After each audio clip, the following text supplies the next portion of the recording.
ராமராமா வெள்ளிக்கிழமை ஆகஸ்ட் மாதம் 7ஆம் தேதி பராபவ வருஷம் ஆடி மாதம் 22ஆம் தேதி நவமி திதி மதியம் 1:50 வரை, பின்பு தசமி திதி, கிருத்திகா நட்சத்திரம் சாயங்காலம் 4:45 வரை, பின்பு ரோஹிணி நட்சத்திரம், விருத்தி யோக கரஜ கரணம். இன்னைக்கு ஆடி கிருத்திகை, சுப்பிரமணியரை உபாசிக்க வேண்டியதான நாள். ராகு காலம் கார்த்தால 10 to 12, யமகண்டம் மதியம் 3 to 4:30. இன்று ஆடி கிருத்திகை முருகன் கோவில்களில் பால்குடம் காவடி எடுப்பதன் தத்துவம் என்ன? கிருத்திகா நட்சத்திரம் அப்படிங்கிறது அக்னிய தேவதையாக கொண்டதான நட்சத்திரம். கிருத்திகா நட்சத்திரம் அக்னிர் தேவதா அப்படின்னு வேதம் சொல்லும். அக்னி தான் தேவதை.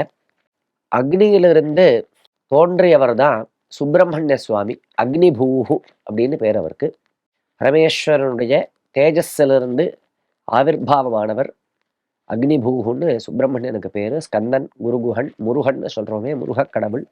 அதனால இந்த கிருத்திகா நட்சத்திரமே சுப்பிரமணிய சுவாமிக்கு உகர்ந்ததான நட்சத்திரம்.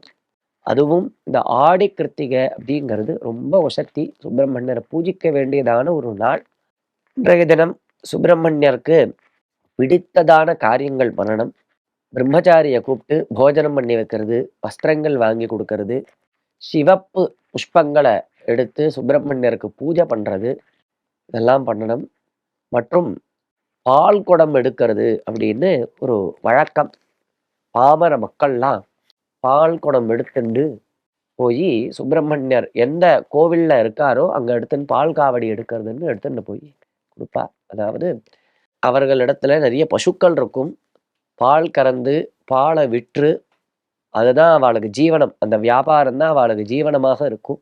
அதில் ஒரு லாபத்தை பார்க்காம இன்றைய தினம் அந்த பாலை காவடியாக, அதாவது 2 பக்கத்தில் குடங்களை வச்சு அதை கட்டி அதை சுவாமிக்கு நம்ம அர்ப்பணம் பண்ணணும் அப்படிங்கிற ஒரு புத்தியோட அந்த காவடியை எடுத்துட்டு போய் சுவாமிக்கு அபிஷேகத்துக்கு சேர்க்கிறது.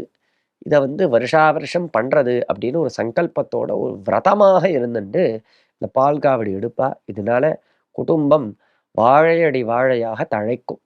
ராமராமா.